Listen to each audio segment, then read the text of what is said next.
Buongiorno e benvenuti all'Angolo del Gusto. Oggi presentiamo il limoncino bottega. Tradizionale liquore italiano, nato alla fine dell'Ottocento, viene prodotto a partire da una pregiata materia prima, i limoni, un frutto simbolo del sole e del calore del Mediterraneo.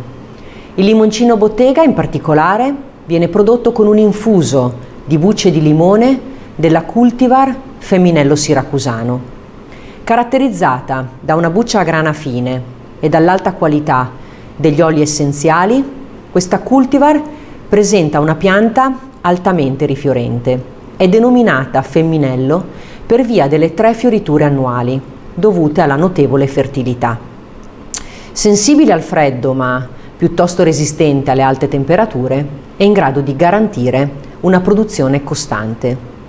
I limoni, coltivati al naturale e senza trattamenti, maturano in un'area vocata caratterizzata da un clima caldo, secco e da un terreno di medio impasto, drenante, ricco di ghiaia, sabbia e torba. Dopo la raccolta vengono lavati e sbucciati a mano, eliminando la parte bianca e selezionando solo la parte gialla, ricca di oli essenziali. Le scorze dei limoni così ottenute vengono messe in infusione alcolica per circa 30 giorni.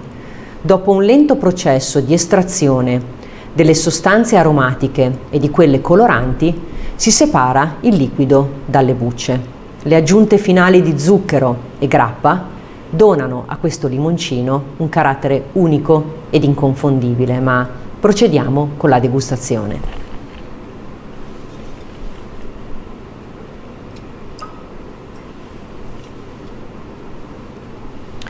Di colore giallo limone,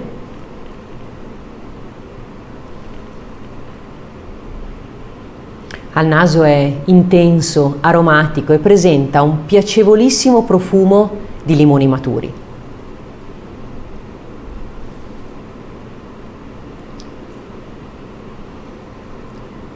Al palato è dolce, pieno, fresco e succoso, con delicati sentori agrumati che richiamano le note olfattive. Vi ringrazio per l'attenzione, ci rivediamo all'Angolo del Gusto. Cin cin!